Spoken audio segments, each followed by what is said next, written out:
Hi viewers, welcome to this channel. ముందుగా అయితే updates miss అవ్వకుండా ఉండాలంటే ఈ ఛానల్ని అయితే ఖచ్చితంగా అయితే సబ్స్క్రైబ్ చేసుకోండి. ఈ వీడియోని అయితే లైక్ చేసి షేర్ చేయండి. టెలిగ్రామ్ లింకు, వాట్సాప్ లింక్ రెండు డిస్క్రిప్షన్లో ఉన్నాయి. ఖచ్చితంగా అయితే జాయిన్ అవ్వండి. పీడిఎఫ్స్ మెటీరియల్స్ వాటి కోసం ఎప్పుడైనా వీడియో పెట్టినప్పుడు అప్డేట్ మిస్ అవ్వకుండా ఉంటుంది. సో ఇందులో వచ్చేసరికి చాలామంది స్టూడెంట్స్ అడుగుతున్నారు, R18 22 BTech, R16 R19 R13 ఈ పేపర్ వాల్యుయేషన్ ఎలా జరిగింది, ఈ రిజల్ట్స్ ఎప్పుడొస్తాయి అని చెప్పేసి అడుగుతా ఉన్నారు. దానికోసం ఈ వీడియో చేయడం అయితే జరిగిందనమాట. ముందుగా అయితే ఇన్‌స్టాగ్రామ్ లింక్ కావాలంటే డిస్క్రిప్షన్‌లో ఉంది. దాంట్లోకి వెళ్ళి డౌట్స్ పెట్టండి. ప్రతిరోజు తెలుగు ఇంజినీరింగ్ ఎడ్యుకేషన్‌లో డౌట్స్ వీడియో పెడుతున్నా. 2 ఛానల్ లింక్స్ డిస్క్రిప్షన్‌లో ఉంది. ఒకటి అప్డేట్ సంబంధించింది, ఇంకోటి రియల్ టైమ్ ప్రాజెక్ట్ సంబంధించింది. ఖచ్చితంగా అయితే సబ్స్క్రైబ్ చేసుకోండి. 2 మీకు ఉపయోగపడతాయి. రియల్ టైమ్ ప్రాజెక్ట్ సంబంధించిన channel, software courses, work support. ఇక టాపిక్‌లోకి వెళ్తే 22 బీటెక్ రిజల్ట్స్ ఎప్పుడు? సో దాని గురించి మాట్లాడబోయే ముందు అయితే మొన్న 1112 బీటెక్ రిజల్ట్స్ రిలీజ్ అయినాయి. సప్లీ అయినా కావచ్చు, రెగ్యులర్ అయినా కావచ్చు.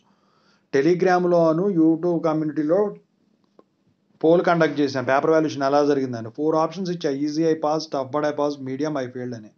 అయితే అందుట్లో వచ్చేసరికి ముందుగా 1-2 జేఎన్టీహెచ్ పేపర్ వాల్యుయేషన్ ఎలా జరిగిందని పెడితే టెలిగ్రామ్లో 41% ఈజీ ఐ పాస్డ్ అని పెట్టారు, 13% టఫ్ బట్ ఐ పాస్డ్ అని పెట్టారు, 14% మీడియం అని పెట్టారు, 32% ఐ ఫెయిల్డ్ అని పెట్టారు. అదే 1112 అని చెప్పేసి రెగ్యులరు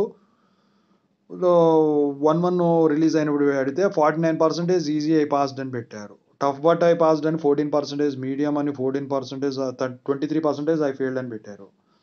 ఇక కమ్యూనిటీ ట్యాబ్లో పెడితే 11ది ఈజీ ఐ పాస్డ్ అని 50%, టఫ్ బట్ ఐ పాస్డ్ అని 13%, మీడియం అని 8%, ఐ ఫెయిల్డ్ అని 29% పెట్టడం జరిగింది. ఇక 1-2 బీటెక్ సప్లీ పేపర్ వాల్యుయేషన్కి వచ్చేసరికి ఈజీ ఐ పాస్డ్ అని 37%, టఫ్ బట్ ఐ పాస్డ్ అని 13%, మీడియం అని 8%, ఐ ఫెయిల్డ్ అని 43% పోల్ చేశారు. అయితే సప్లీలో కొంతమంది అయితే పాస్ అయిపోయారండి. వాళ్ళ పేపర్ వాల్యుయేషన్ అయితే లిబరల్గానే జరిగింది. అయితే ఇప్పుడు పేపర్ వాల్యుయేషన్ ఎలా జరిగింది అంటే 1112లో 12 బాగా టఫ్గా జరిగినప్పటికి కూడా చాలామంది పాస్ అయిపోయారు. మ్యాథ్స్ మాత్రం చాలా ఈజీగా జరిగింది. చాలామంది కూడా ఎక్స్పెక్ట్ చేయలేదని చెప్పేసి కామెంట్స్ పెట్టారు.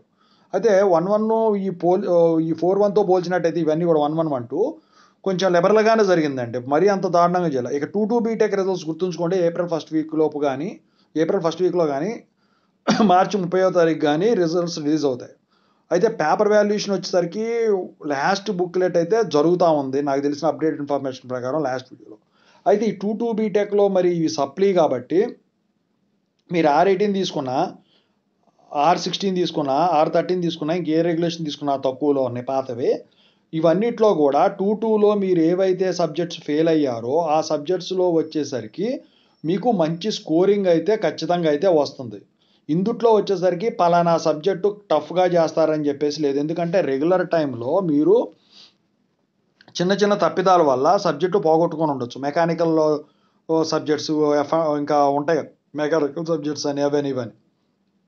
సో ఇలాంటివి వచ్చేసరికి ఈసారి అయితే ఖచ్చితంగా అయితే పాస్ అయిపోవడమే కాకుండా మీకు అందుట్లో వచ్చేసరికి మీరు రెగ్యులర్లో పాస్ అయ్యి ఉంటే 60 మార్కులు వస్తే ఈ సప్లీలో పాస్ అయితే 70 మార్కులు దాటిపోతాయండి ఖచ్చితంగా. సో పేపర్ వాల్యుయేషన్ అయితే లిబరల్గానే జరుగుతూ ఉంది. మీరైతే టెన్షన్ పడేదేం లేదు. మీరు గమనించినట్టయితే ఇంకొక డిఫరెన్స్, 41 బీటెక్ రిజల్ట్స్ రిలీజ్ అయినాయి. 41 బీటెక్ పేపర్ వాల్యుయేషన్ ఎలా జరిగిందని నేను సేమ్ ఇలాగే పోల్ పెట్టాను. అయితే పోల్ అని కాదు కానీ అసలు కామెంట్లు కూడా వాళ్ళు చెప్పారు, చాలా స్ట్రిక్ట్గా జరిగిందండి, చాలామంది ఫెయిల్ అయ్యామని చెప్పేసి. మా క్లాస్లో 4 వరకు ఫెయిల్ అయ్యని చెప్పి పెట్టేశారు. ఇక 1112లో 12 అయితే ఘోరంగా ఫెయిల్ అయ్యారు. కాకపోతే రాసిన వాళ్ళు మ్యాథ్స్ లిబరల్గా జరిగిందని చెప్పేసి పాస్ అయిపోయారు. ఇక 1-1 చూసుకుంటుంటే అంత హార్డ్ కాదు, అంత ఈజీ కాదు, మీడియంగా పేపర్ వాల్యుయేషన్ జరిగింది. మరి ఈ లెక్కలో చూసుకున్నట్టయితే ఈ ఈ వీటిల్లో ఏది కూడా ఇంతవరకు అంత ఈజీగా పేపర్ వాల్యుయేషన్ జరగలేదు. ఇక అన్ని సెమిస్టర్లు అలా చేసేస్తే స్టూడెంట్స్ ప్రమోషన్కి ప్రాబ్లం వస్తుంది. అంటే క్రెడిట్ బేస్డ్ డిటెన్షన్ అనేది నెక్స్ట్ ఇయర్ ఉంటుంది కాబట్టి స్టూడెంట్స్ అక్కడ ఇబ్బంది పడతారు. అందుకని చెప్పేసి 2122 బీటెక్ పేపర్ వాల్యుయేషన్ ఖచ్చితంగా ఈ 11తో పోల్చిన, 12తో పోల్చిన, 41తో పోల్చిన చాలా ఈజీగా అయితే జరుగుతుంది. మంచి పాయింట్లు అయితే ఖచ్చితంగా అయితే వస్తాయి. ఓకేనా? సో ఇక ఇందుట్లో వచ్చేసరికి 22 బీటెక్లో మీరు ప్రాబ్లమేటిక్ సబ్జెక్ట్స్ ఏదైతే ఉంటాయో వాటికైతే మంచి స్కోరింగ్ వస్తుందని చెప్పేసి నేనైతే ఎక్స్పెక్ట్ చేస్తూ ఉన్నా. అయితే నేను కనుక్కున్నాను, ఇప్పుడు ఆన్లైన్లో ఆఫ్లైన్లో 2 పేపర్ వాల్యుయేషన్ జరుగుతున్నాయి కదా. ఆన్లైన్లో వచ్చేసరికి పేపర్ వాల్యుయేషన్ అయితే బాగానే చేస్తున్నట్లయితే చెప్తా ఉన్నారు. ఈసారి వచ్చేసరికి చాలామంది స్టూడెంట్స్ కూడా కంటెంట్ అయితే రిప్రజెంట్ చేసినట్టయితే బాగానే చెప్తా ఉన్నారు. ఇది ఎగ్జామ్స్ రాసేటప్పుడు కానివ్వండి, అయిపోయిన తర్వాత కానివ్వండి, 1, 2 సబ్జెక్టులు ఎక్కువ శాతం ఒక సబ్జెక్టుతో ఈ బీటెక్ అయిపోయిన R18 వాళ్ళు చాలామంది ఉన్నారు ఈ 2 బీటెక్లో. సో వాళ్ళంతా కూడా ఈ ఒక్క సబ్జెక్టు ఈసారి అవజేసుకొని ఇక మిగిలిపోయిన ఏమైనా ఉన్నట్టయితే గ్రేస్ మార్క్స్ పెట్టుకునే వాళ్ళు ఉన్నారు. గ్రేస్ మార్క్స్ కూడా లేకుండే PCCMM తీసుకునే వాళ్ళు ఉన్నారు ఈ 2 బీటెక్ రిజల్ట్స్ వచ్చిన తర్వాత. అంటే 2 బీటెక్ దాంట్లో ఒక్క సబ్జెక్ట్ ఉన్న వాళ్ళు అంతమంది ఉన్నారన్నమాట. అది ఎందుకంటే దానికి కారణం ఏంటంటే స్పెషల్ సప్లీ మొన్న డిసెంబర్లో కండక్ట్ చేసిన దాంట్లో నోటిఫికేషన్ అనేది రిజల్ట్స్ రాకముందే ఇవ్వటం వలన వాళ్ళు ఏం చేశారంటే పెట్టుకోవాల్సిన సబ్జెక్ట్ ఈ 2 లాంటివి పెట్టుకోకుండా వేరే పెట్టుకున్నారు డౌట్ వచ్చి, అవి పాస్ అయిపోయారు. ఇది ఎట్లా ఉండిపోయింది. అందుకని చెప్పేసి వీళ్ళు మళ్ళీ రాయటం జరిగింది. ఇంకా కొంతమంది అయితే ఈ 2 బీటెక్ వచ్చి రిజల్ట్స్ వచ్చిన తర్వాత బెస్ట్ మార్క్స్ చూసుకొని గ్రేస్ మార్క్స్ పెట్టుకుందాం అన్న ఆలోచనలో ఉన్న వాళ్ళు కూడా ఉన్నారు. అయితే ఇంకా చాలామంది అడుగుతూ ఉన్నారు, ఈ 2 బీటెక్ రిజల్ట్స్ వచ్చిన తర్వాత కూడా గ్రేస్ మార్క్స్ అప్లై చేసుకోవచ్చా, ఉంటే ఎన్ని అప్లై చేసుకోవచ్చు? ఈ 2 బీటెక్ రిజల్ట్స్ వచ్చిన తర్వాత నిరభ్యంతరంగా అయితే గ్రేస్ మార్క్స్ అప్లై చేసుకోవచ్చు.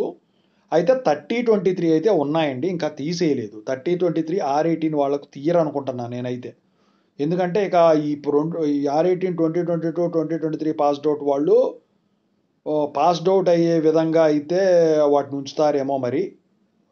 ఈ R18 2022 వాళ్ళు 23 వాళ్ళు కొన్ని కాలేజీల్లో మరి అసలు గ్రేస్ మార్క్స్ ఎలిజిబిలిటీ లిస్ట్ రాంది కుదరదని చెప్తున్నారంట. అదేం అవసరం లేదండి. ఈ 2 బీటెక్ రిజల్ట్స్ వచ్చిన తర్వాత డైరెక్ట్ కనుక అప్లై చేయించేసుకోండి. లేకపోతే యూనివర్సిటీకి వెళ్ళి ఇదండి ప్రాబ్లము, మరి అప్పుడేమో కుదరలేదు, ఇప్పుడేమో అయ్యిందని అప్లై చేయించుకుంటే రాలేదని చెప్తున్నారు. ఎలిజిబిలిటీ లిస్ట్ రిలీజ్ చేయకుండా మా పరిస్థితి ఏంటని చెప్పేసి ఒక మాట కనుక మీరు ఎగ్జామ్స్ వెళ్ళి యూనివర్సిటీలో అడిగినట్టయితే వాళ్ళు దానికి ఒక సొల్యూషన్ అయితే ఖచ్చితంగా చేపిస్తారు. నేను చెప్తున్నాను 2 బీటెక్లో ఈసారి చాలామంది కూడా పాస్ అయిపోతారు గ్యారంటీగా. చాలామంది కూడా కష్టపడ్డారు. నేను మెసేజ్లు చూస్తూనే ఉన్నా, ఎగ్జామ్స్ అప్పుడే కానివ్వండి, ఎగ్జామ్స్ ముందు నుంచే 20 డేస్ ముందు నుంచే చాలామంది కూడా నాకు మెసేజ్లు పెట్టారు, నాకు ఆ మెటీరియల్ కావాలి, ఈ మెటీరియల్ కావాలి, ఆ క్వశ్చన్ పేపర్లు కావాలని చెప్పేసి. నేను చాలామందికి క్వశ్చన్ పేపర్లు షేర్ చేశాను టెలిగ్రామ్లో, వాటిలో కూడా నేను చేయగలనంతా చేశాను. సో కంటెంట్ రాశారని నేను ఖచ్చితంగా నమ్ముతున్నా. ఇక ఈ రిజల్ట్స్ వచ్చిన తర్వాత మీకే తెలుస్తుంది. రిజల్ట్స్ వచ్చిన తర్వాత నేను వీడియో చేస్తాను, పోల్ కూడా కండక్ట్ చేస్తాను. నేను చెప్పేది ఒకటే, టెలిగ్రామ్ గ్రూప్లో కూడా వాట్సాప్ గ్రూప్లో కూడా జాయిన్ అవ్వండి, సబ్స్క్రైబ్ చేసుకొని ఉండండి. మీకు ఎప్పుడే మెసేజ్ వచ్చినా టక్కున వచ్చేస్తుంది. దానివల్ల మీకు ఊడదీసే లాస్ ఏమి ఉండదు. Thank you.